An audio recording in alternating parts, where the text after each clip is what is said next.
I started by growing up in college during the Vietnam War, and really that war and my threat of being drafted really forced me to do a lot of soul searching about what was important in my life and what choices I wanted to make. And through a long process, I decided that I wanted to, well, first of all, oppose the war, so I got a status as a conscientious objector, but also I was not in fact drafted, so I didn't actually have to face that, some of the tougher decisions. But I decided to live in the low-income area of Minneapolis, to be a neighbor of people there, to kind of do daily life and learn more about conditions of poverty, learn more about the neighborhood, try to be active in ways that I could that would be not about forming a program, but really about getting to know neighbors and working in community with the people who lived with me. And I did that for a number of years, did some business startups. That gave me led me to start doing writing and publishing a magazine, which led me to a chance to be a reporter for a small town paper. And in that town was Le Sueur, Minnesota. And after a few months of being a reporter, I made contact with a group of farmers who had an environmental organization called SAVE, Save America's Valuable Energy, that was formed to try to oppose a power plant that the power company had wanted to put into the middle of their farm area. And they had decided they didn't want to have the farms taken away. They didn't really think the plant was necessary, and they fought very hard to prevent that. And it turned out that they had slowed down the process enough that the utility finally decided that they really had better alternatives than putting up a plant there, and they decided not to build the plant. So they were successful in stopping the plant. They also were a very interesting cluster of farmers who farmed organically, conventionally. They belonged to the National Farmers Organization, to the Farmers Union, to the Farm Bureau. They were in different churches, they had different political instincts, but what was really remarkable was they had all started farming together about 1950 near the town of Greenisle, which is northwest of Le Sueur. And these folks had really been concerted about working together to raise a good set of kids. And they'd been helping the kids with learning how to farm on their own farms, with FHA, FFA, really trying to promote a strong community as well as be effective farmers. And what I realized as I talked to them, they actually invited me to work alongside the farm to learn how farming was done. And as I worked in the dairy barn and I did the chores, I really had a chance to get a very good grounding in farm labor. The farmer I worked for was an organic dairy farmer, and this was in 1978-79, but it turned out that he was the #2 corn producer and the #2 milk producer in Dairy County. I'm sorry, he was the #2 corn producer and the #2 milk producer in Sibley County, which is a very solid dairy area of Minnesota.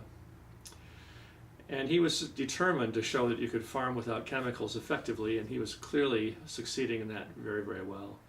So I learned a lot from him, but also I learned about his neighbors, and the neighbors saw the work I was doing and they trusted me, so they told me better stories, and eventually invited me to come and sit down with them with a tape recorder to capture their stories and talk about the economics of farming. We did some great interviews over the wintertime when they weren't so busy in the fields. I collected their stories. I wrote a little book called Greenisle, Feeding the World and Farming for the Banker, which encapsulated a lot of their stories about the farm economy. And one question that I asked them was, what was it like to farm when the farm economy was really healthy? And I guess now if I ask that question, I'd sort of suggest that's a question about how do you measure success in a farm economy, but I wasn't thinking in those terms. I just was asking them to tell me stories about what it was like to farm then, because they had all started when farming was a fairly good way to make a living. What was really fascinating was the farmers said we could start to farm by starting to farm. You could make enough money raising eggs in a year to make a down payment on a piece of land. And moreover, if you were a good farmer, you really could essentially finance yourself and through your own production, through your own labor. And what they told me that really startled me was they said it was almost like a sin to go to a banker to loan money, because the assumption was if you're really a good farmer, you could make it on your own without having to go to a lender. And that was such a different reality than I was facing when I was working with them. I know the fall after I stopped working for the dairy farm, interest rates were 22% and farmers were totally strapped and needing to have hundreds of thousands of dollars of credit to keep farming. And I thought, what a different reality than the one I'm experiencing now, and I wanted to learn more about that. So I took their stories and I went to grad school. I did some research. I did some writing about their interviews and really found out the federal data really totally backed up the story the farmers had told me, but I did not find any academics who had found that information and told that story. These farmers in 1978-79 were predicting a farm credit crisis, which in fact came out to be true in 1985. And my book Greenisle helped inform people about that and kind of set the stage for a discussion about how would we think about farming in different ways. The insights those farmers gave me, mostly because I worked alongside them and they trusted me to tell deep stories that they might not tell another researcher or an outsider, really have turned my thinking about economics around, and I've really made my career out of taking their insights and other insights I've gotten from study and my own experiences as a journalist, as a writer, as a policymaker, and I've taken that into producing some information about economics, especially economics in local communities. It can cover inner city communities as well as rural communities, and it's a way of thinking about economics that's very different than the way we typically do. And what I'm finding, when farm prices started falling in 1999 and farmers started having trouble again, which is kind of predictable because we really don't have an effective system of supporting farmers.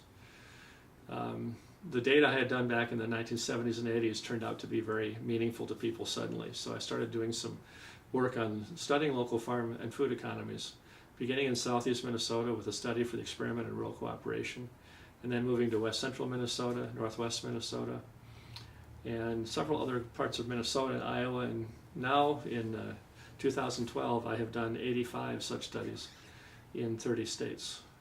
Those include 3 pretty major studies of state food economies, but also a lot of small studies that have helped animate activity towards local foods all across the United States. Can you say a bit about what a food economy study looks like? Sure.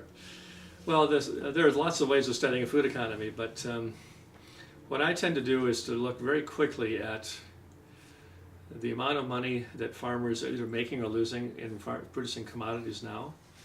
It's a very highly subsidized, very highly productive economy, but it's not turning out to be that rewarding for farmers. So I really try to chronicle with some trend charts that go 40 years in a row what's been the status for farmers and what's allowed them to make money, what's made them have trouble.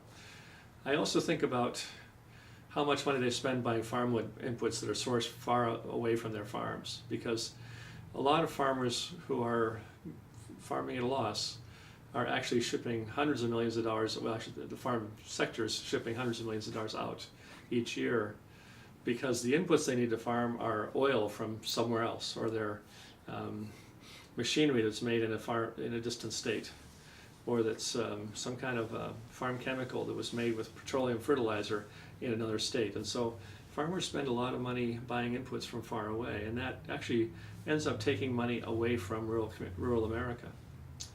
The third thing I look at is what do consumers spend their money on? How much food do they buy, and what kind of food do they purchase? And that helps people get a better handle on what's the market for food. And what's really startling is in Minnesota, which is one of the top 10 farm states in the United States,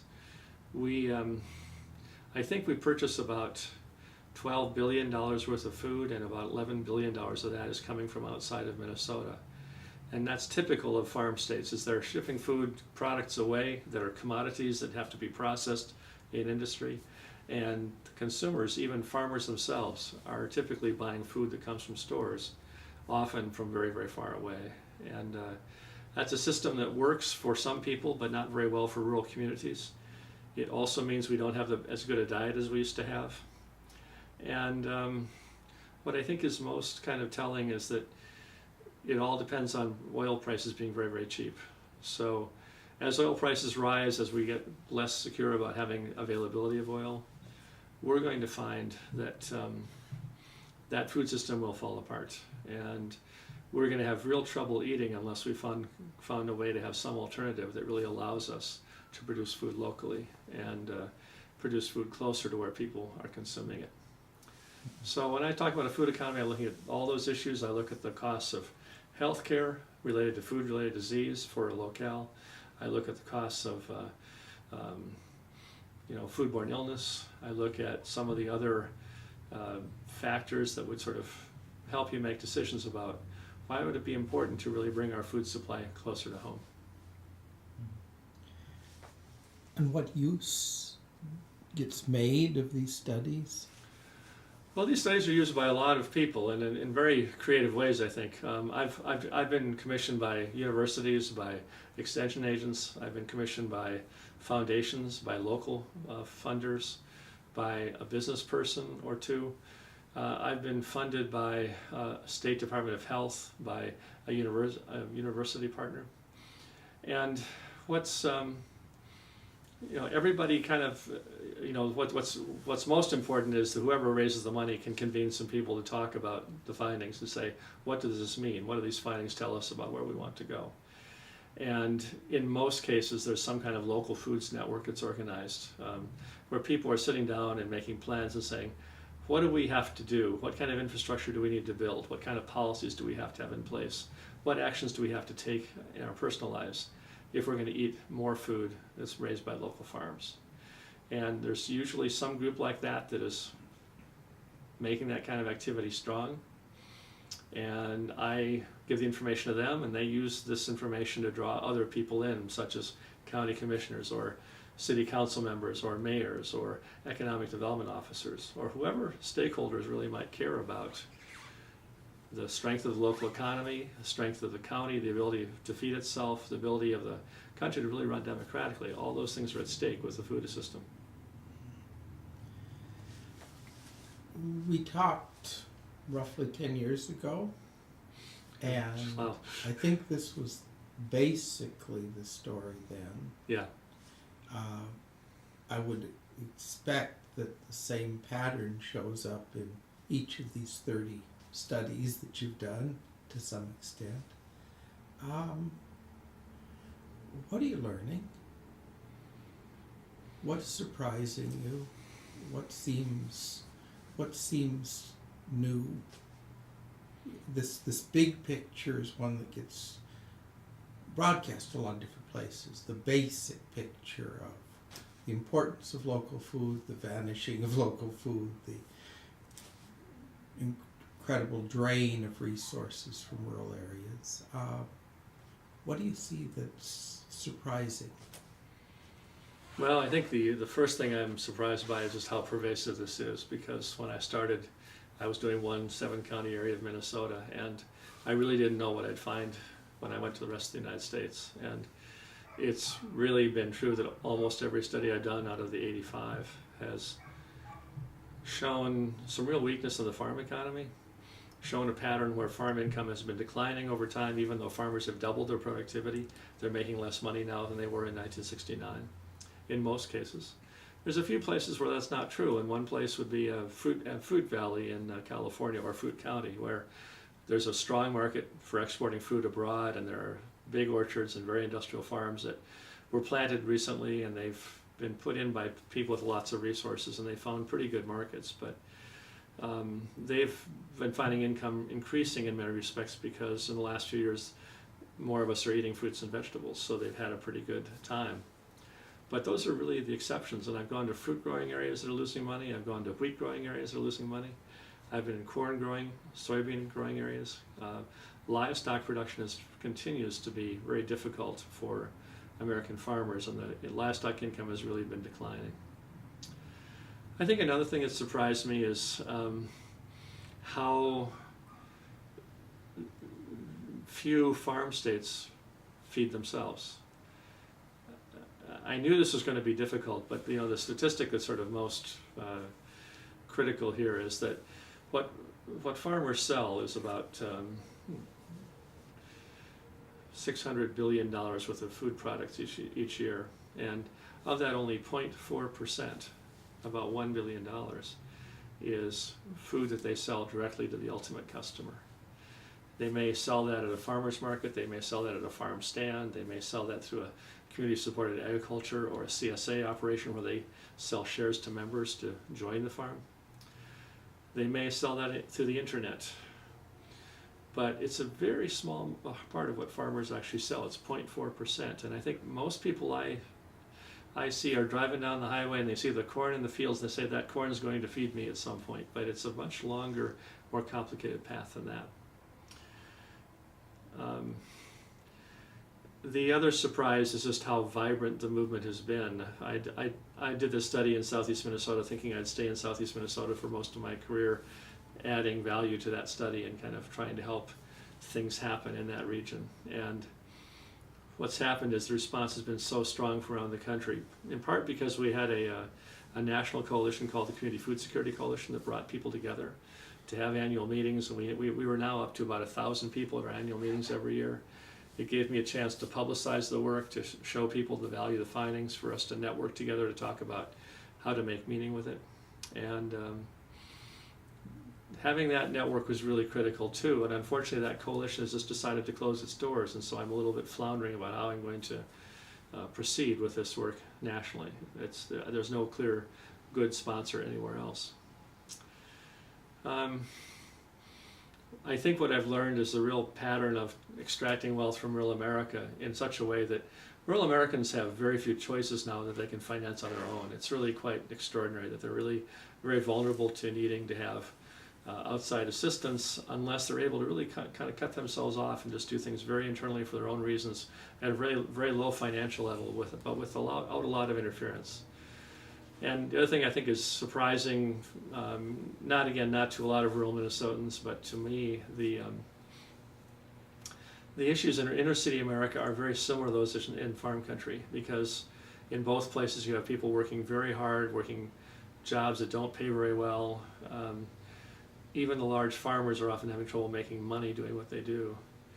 And people working very hard, 2 or 3 jobs, you have the sense of families sort of breaking up and not getting as coherent as they used to be because they have so little time together, and wealth being taken away. And so in a very real way, we have a sort of third world being developed in the United States, in our inner city communities and our rural communities.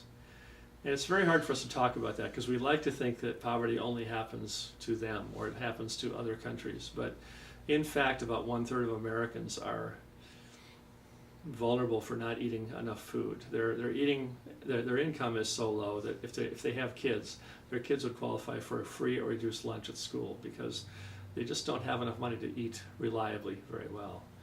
And we often ignore that because we're so focused on the big farms and the big economic opportunities we chase. But that's a very surprising and shocking finding. I learned that we lose 3,000 people a year to food poisoning, which is like having a 9/11 annually based on our food supply. Partly because we have large industrial operations that have mistakes or have trouble maintaining adequate controls over all that. Partly because our consumers don't know that much about handling food safely the way they used to. I have colleagues working in inner city America who tell me that their clients don't have pots or pans in their kitchen because they didn't think that had anything to do with eating. They see eating as opening up a box and putting something in the microwave or going out to eat. And I think it's a real tragedy of our food supply that for all the bells and whistles it has, for all the pretty packaging and all the sophistication we've had in designing food products that makes someone money, the average consumer knows less about their food supply, where it comes from, how to prepare it, how to handle it safely, than the average consumer would have known 100 years ago. So in a very real way, we're sort of getting less sophisticated about our food, despite all the modern conveniences we have. We also, I think, are, in the policy discussions I'm part of, we often talk about money. We're starting to talk about health and how that's impacted by agriculture. We seldom talk about the need we have to connect around food. And it's really critical that we have strong cultural ties around our food. If my family were to come to this house to have a Christmas dinner, I would feed them foods that came from my mother's recipe box, from my great-grandmother's recipe box. They'd be the kinds of foods that my family would have served each other to say, this is where we come from, these are the foods that are easy to raise in the place we live. And now we have people who really don't eat with any sense of culture at all, or we have very strong cultures that are having trouble maintaining any power over their food supply, so they really feel like that's very threatened.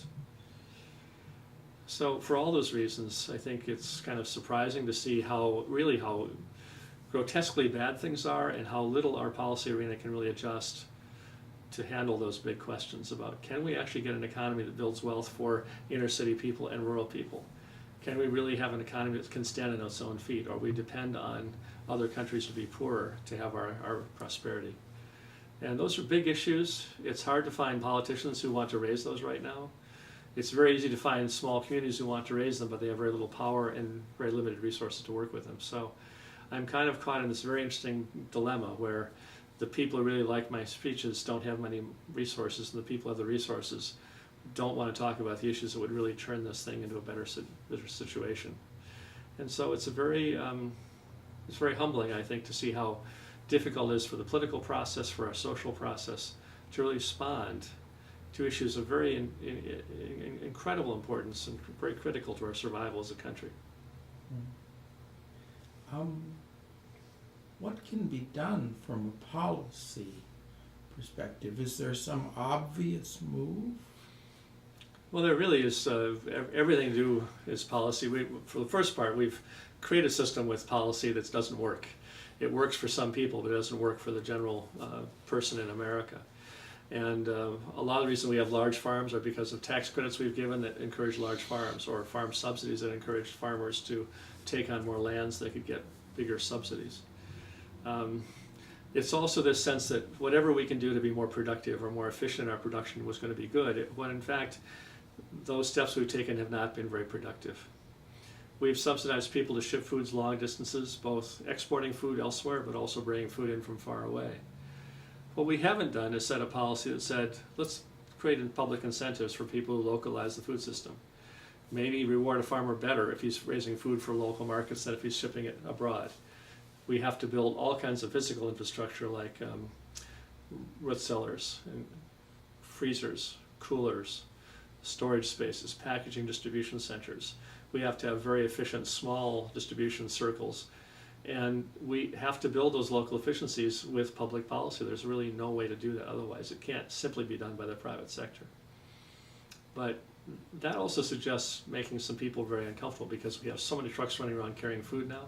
We have so many stores conveying food in very large national networks, and it's very hard to sit down and say, this really isn't working. We have to design something very different. But that's a matter of having tax policy that creates the right incentives, having farm policy that creates the right incentives, of having state and local investment in the proper infrastructure, but also state and local policy that says we need to really have the ability to empower our citizens to design the food system we deserve to have. Some of the people I talk to are putting a lot of hope in the Farm to Schools program because it's an incentive for production of the amount of fruits and vegetables and locally grown things that would enable a small organic farmer, for example, to keep his or her head above water. Mm-hmm. Is this kind of move important? Well, I think it's a very interesting question you ask about whether farm to school is really an important one. I have colleagues who say it's not worth our time at all, we should just ignore it.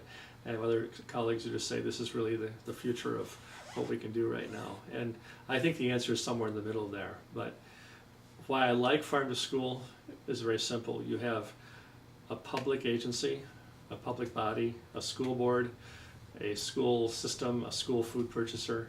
It has every reason to be supportive of neighbors, because if they buy food from local farms, it helps the local tax base, and it's more likely they'll get taxes to run the school with. And also they'll build community connections by connecting farmers with the school kids or with the school lunch program. And it makes all kinds of sense for that to happen. I have a story I wrote as a journalist in 1986 about a school district in Hazen, North Dakota, and they decided to source food from local farms. This is in 1986 now, before all of this talk really came forward. And they put a mill in the high school so they could grind fresh wheat every day and make fresh bread.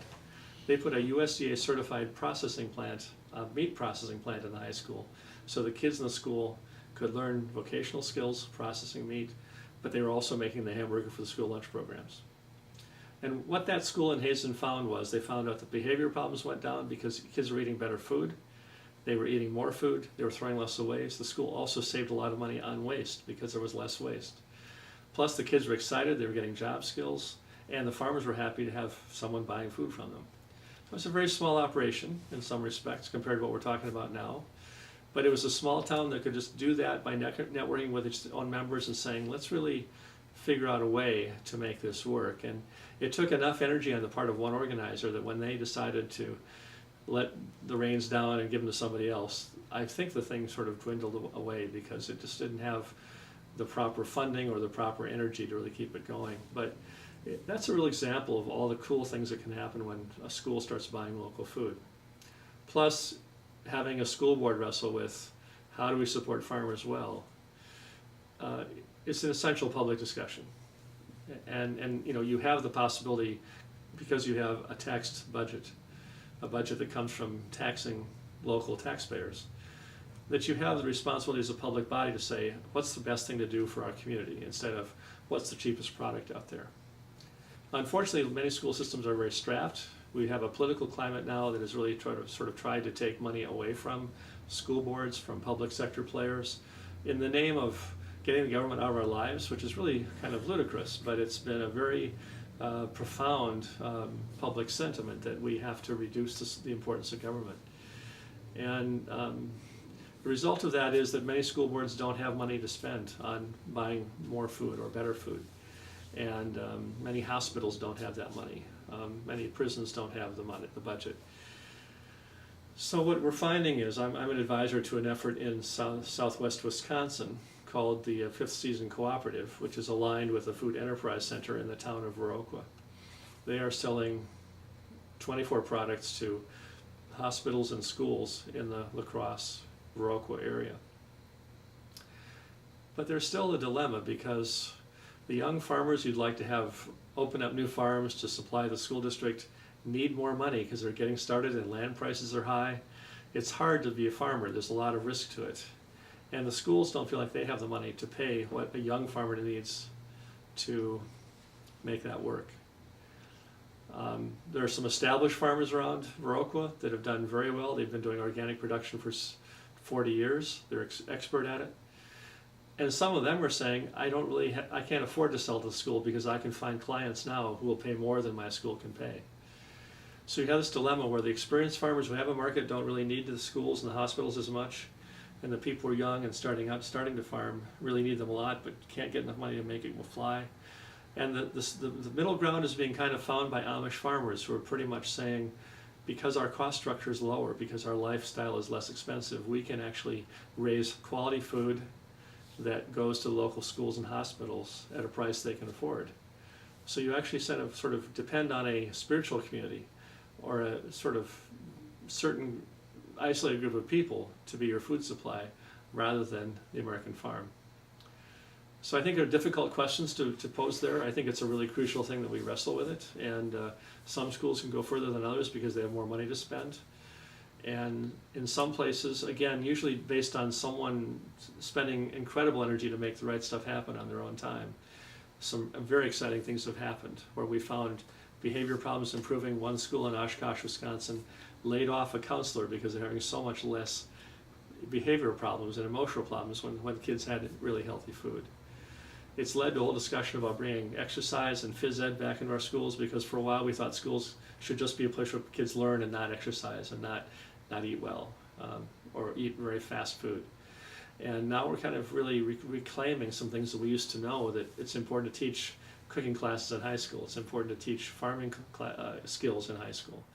It's important to have kids exercising and learning how to eat well at an early age.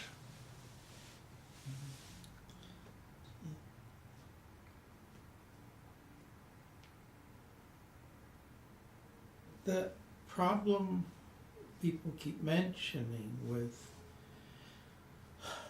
locally grown food is that when there's any of it, there's too much of it for the market. And so the attention is turning to preservation, to the production of, some kind of processed foods, the apples into apple pie, the corn into glad corn, that sort of stuff. Do you see any optimism, any grounds for optimism in the prospect of the resources becoming available to process the food when it's available in ways that allow it to be made available to the local economy? Because when somebody has zucchini, everybody has zucchini.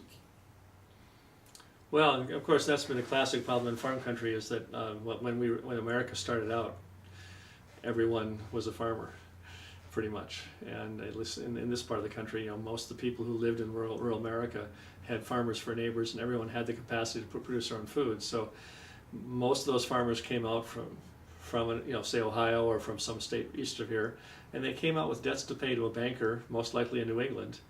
And they came out to buy their farm, and they were in debt, and they had to find something they could sell to pay off their loans. And you couldn't sell zucchini to your neighbor because your neighbor also had zucchini. So everyone focused on, how do we get that farmer set up to ship food far away?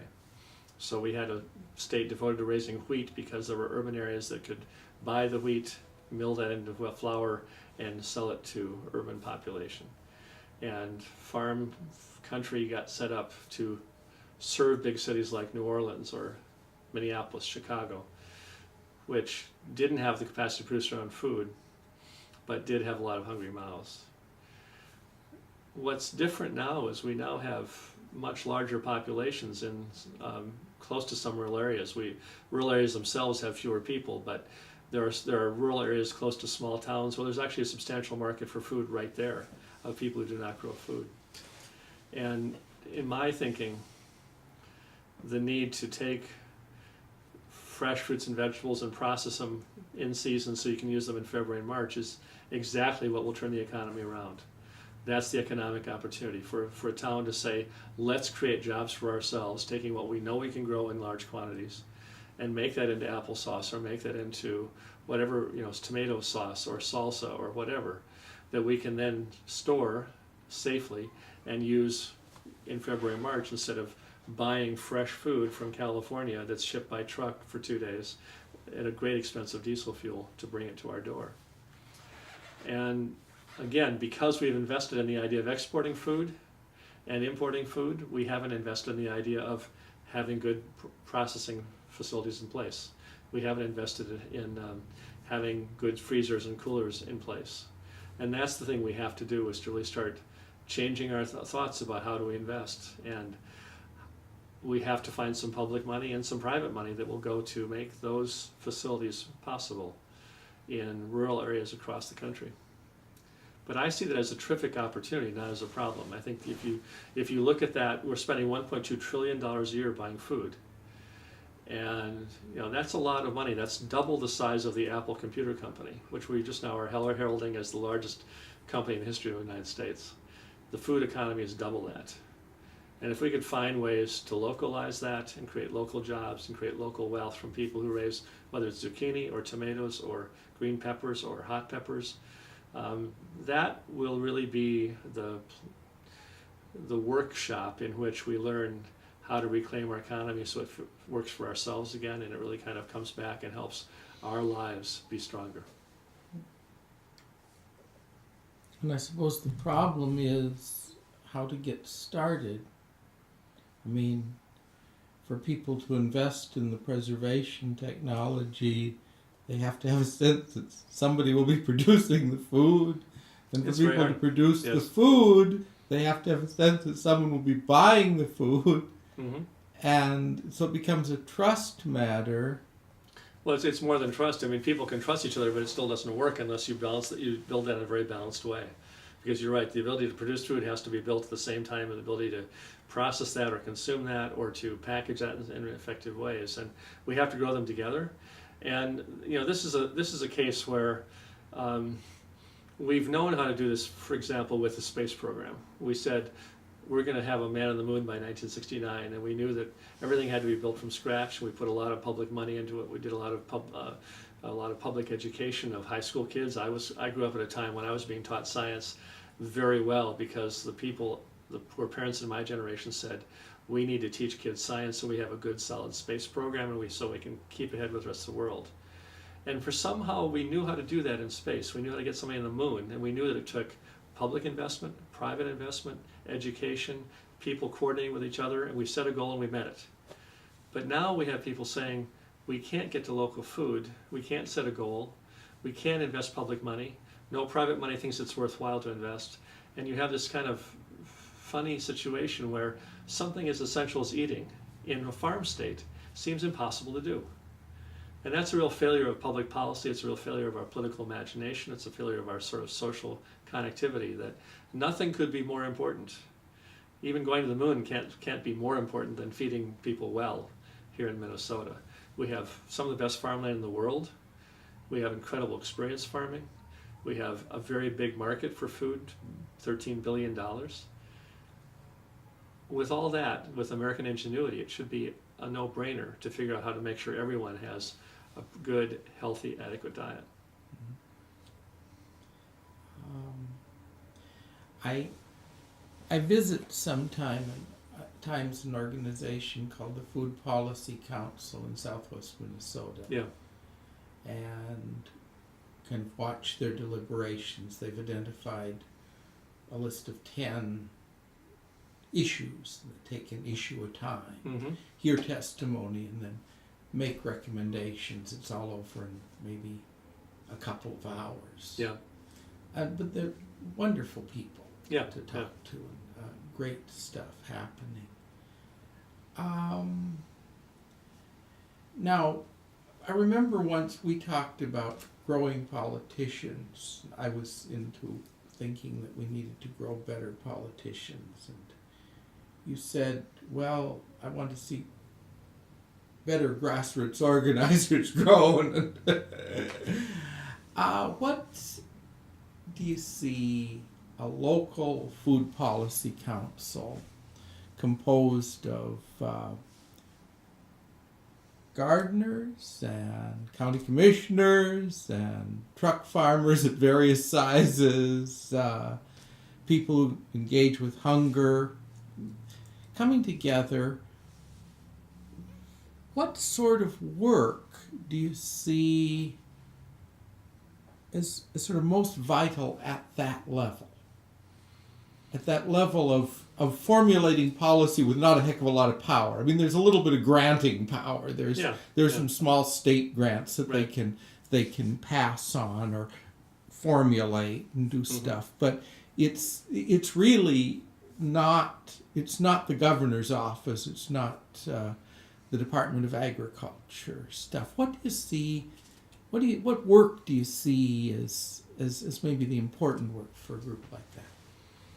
Well, there's hundreds of food policy councils organizing all around the country right now. It's remarkable how many people have decided that that's the vehicle they want to put together. And it's at local levels, it's at regional levels, it's at state levels. It's really very broad based. And one story I like to tell is the story of the Illinois Farm and Food Policy Council, which was convened, I think, about 5 years ago. I don't have that entirely accurate, but the legislature in Illinois passed a bill that empowered the governor to appoint a food policy council.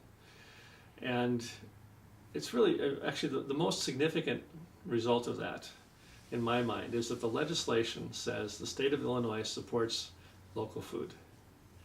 And so suddenly you have state-level bureaucrats who can release some of their time to meet the dictates of a state law. They can help the Food Policy Council, but they can also, in their own jobs, say, it's part of my job to meet what the legislature told us we should do.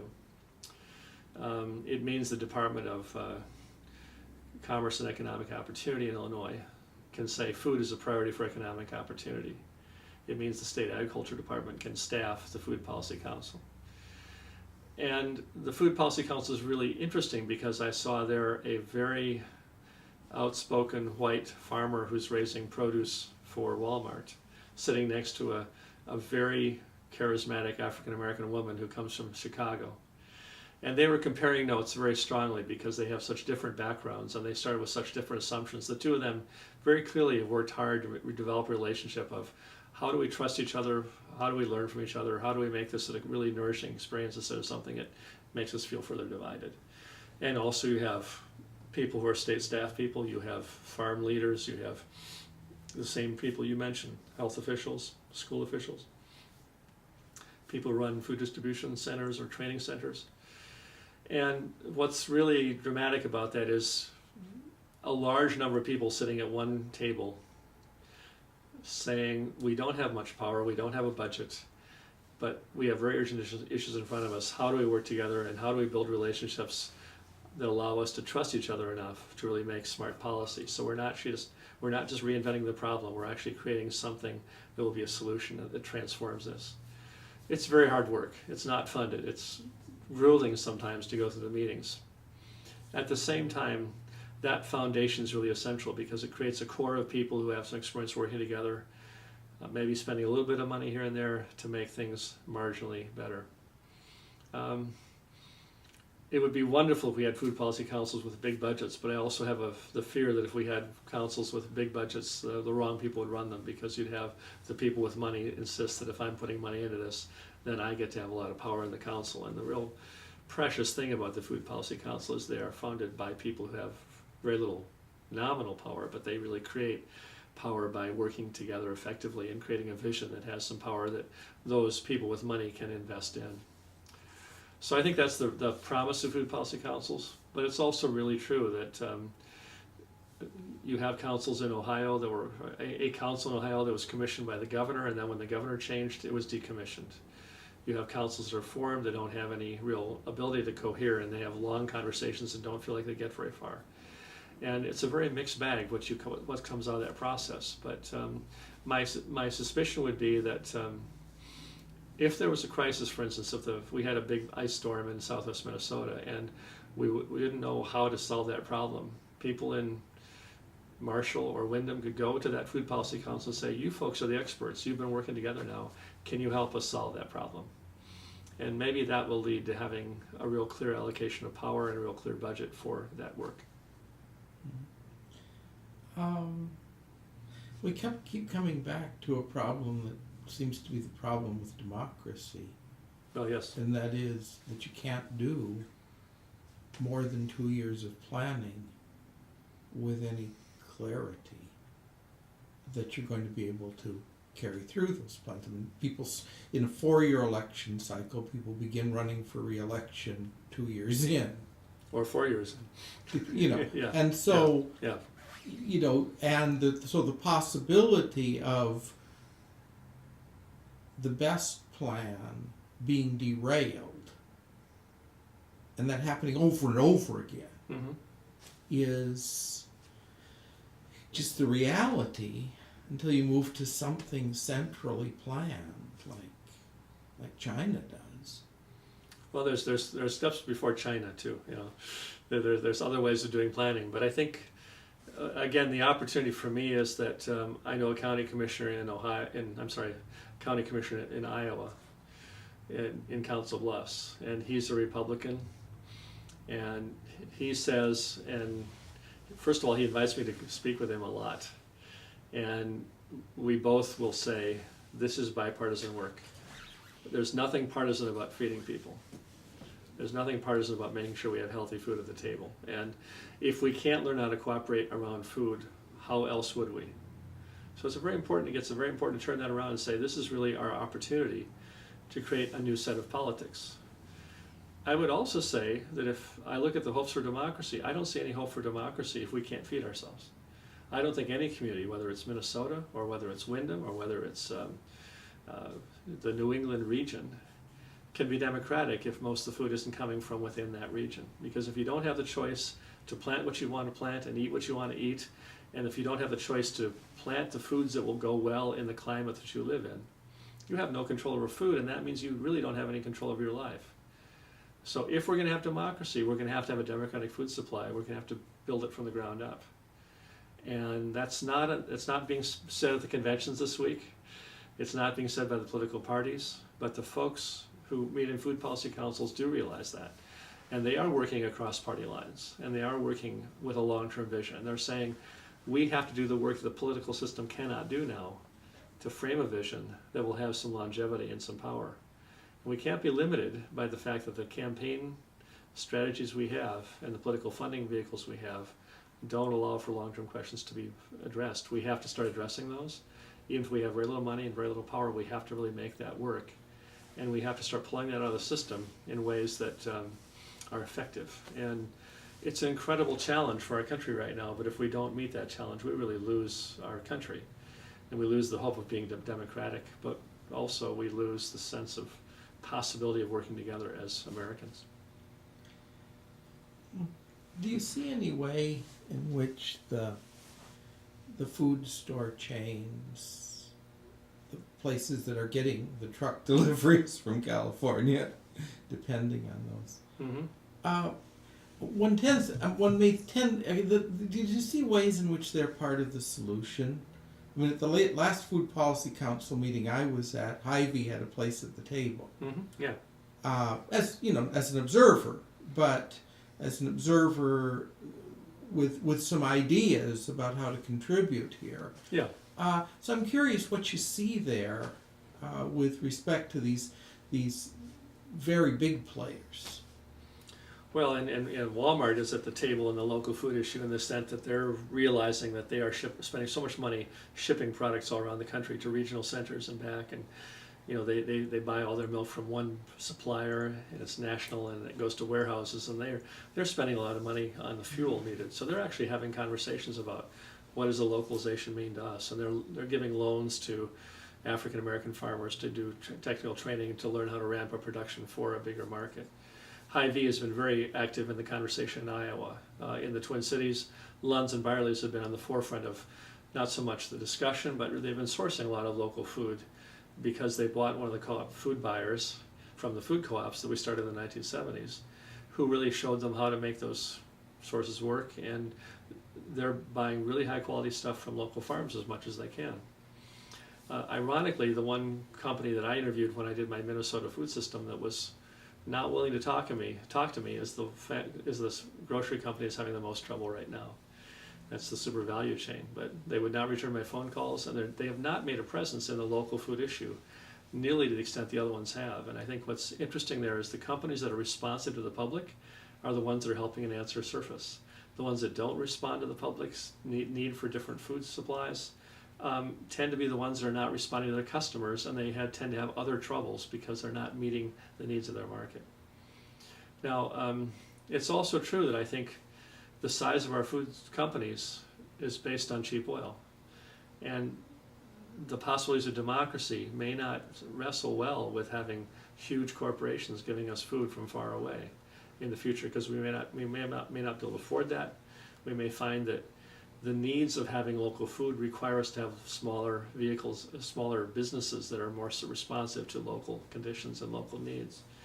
So I don't know what the future is for the big companies. I don't know what the future is for the small companies. That's totally unknown right now.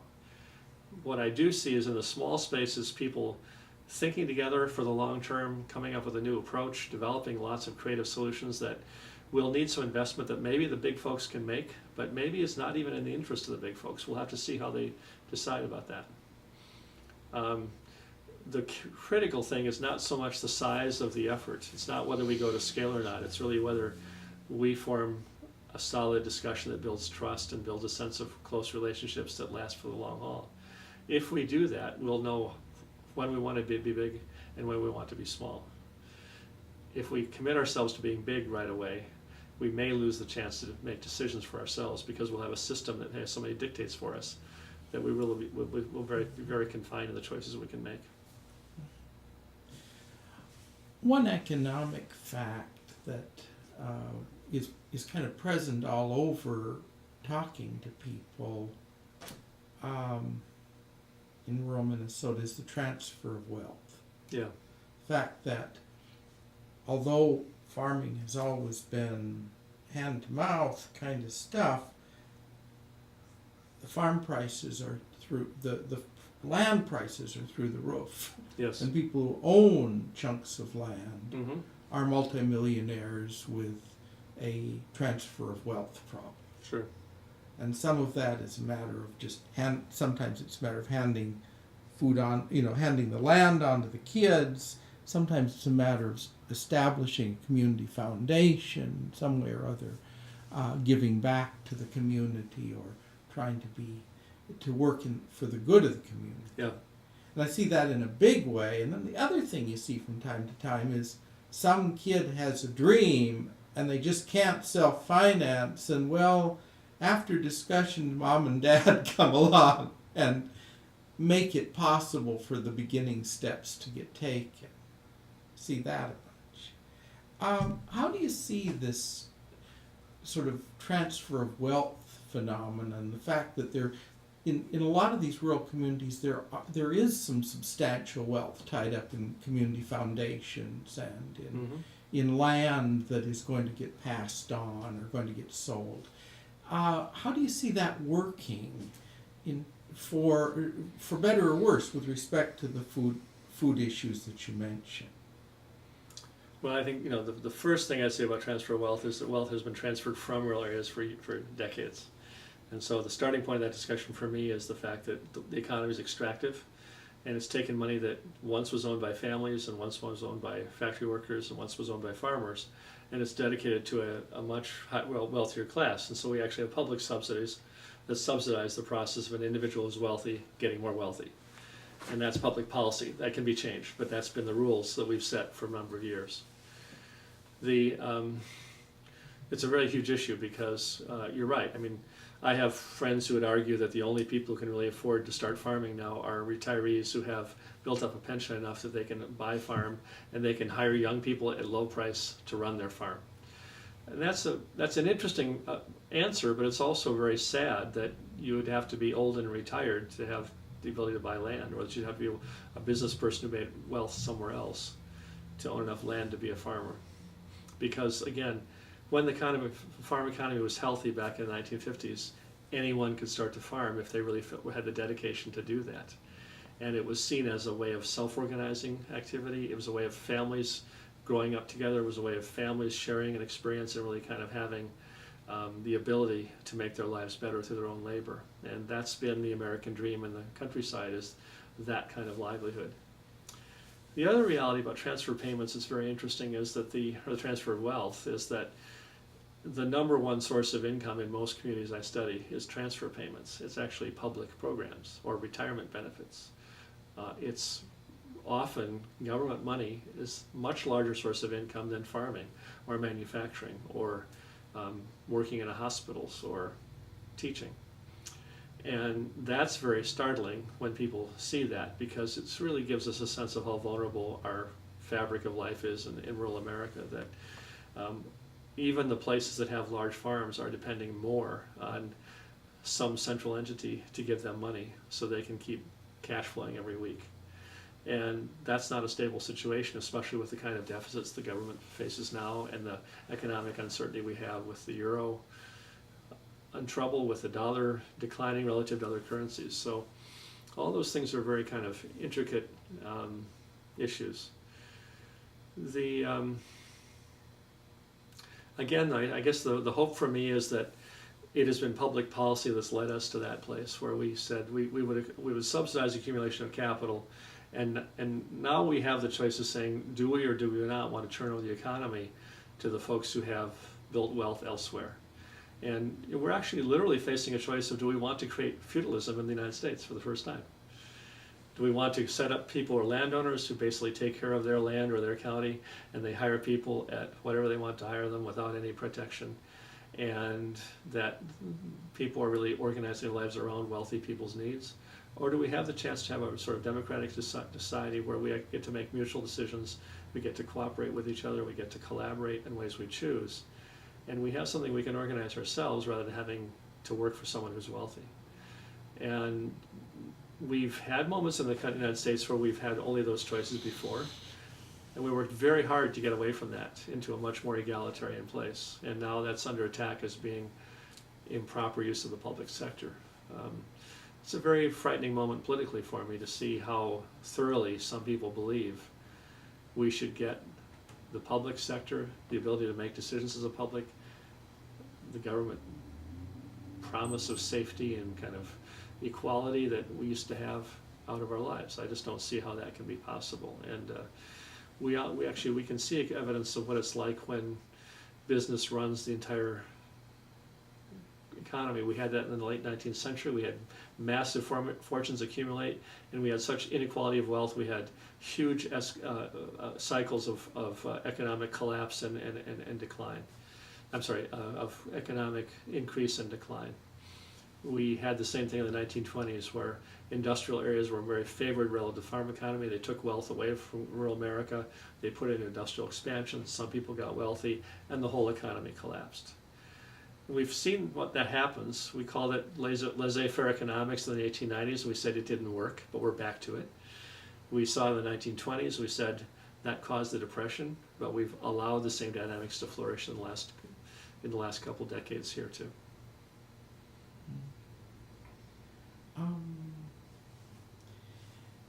Where do you see the good policy thinking being done? Where do you see the policies being formulated that might steer us out of this mess? Well, it's not quite being formulated yet. I think you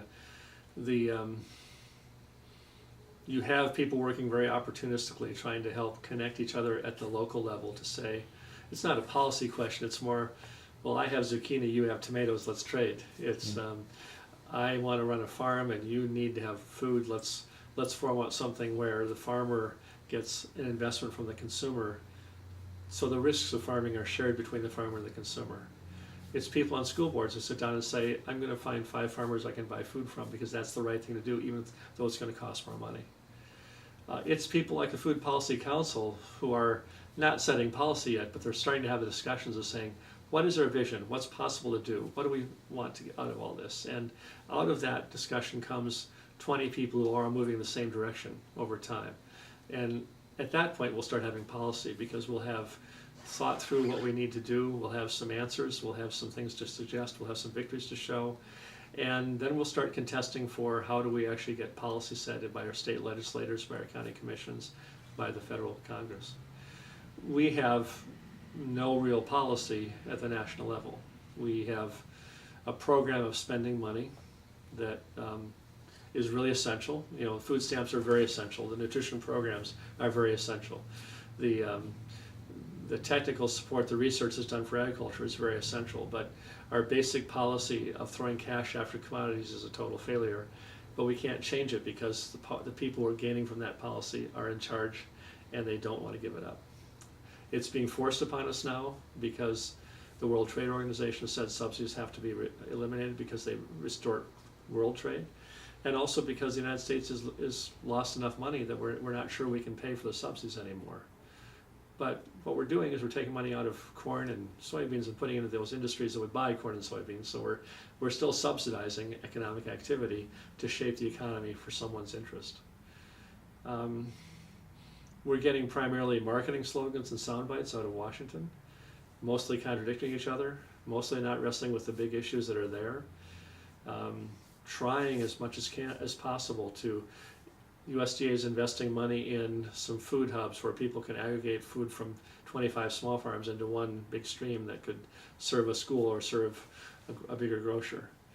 The USDA is responding to local initiatives at the grassroots where people say, this is our vision, we need some money to make it happen. And USDA funded a food enterprise center in southwest Wisconsin. The Economic Development Administration funded that center as well. So there are these projects that come out of policy that's already established, but there's no budget for the right policy, and there's no political will for the right policy at the state and national level because this incredible lockjam we have of our political life. What's exciting is because of that obstacle in legislation, an incredible social movement's emerging in every state.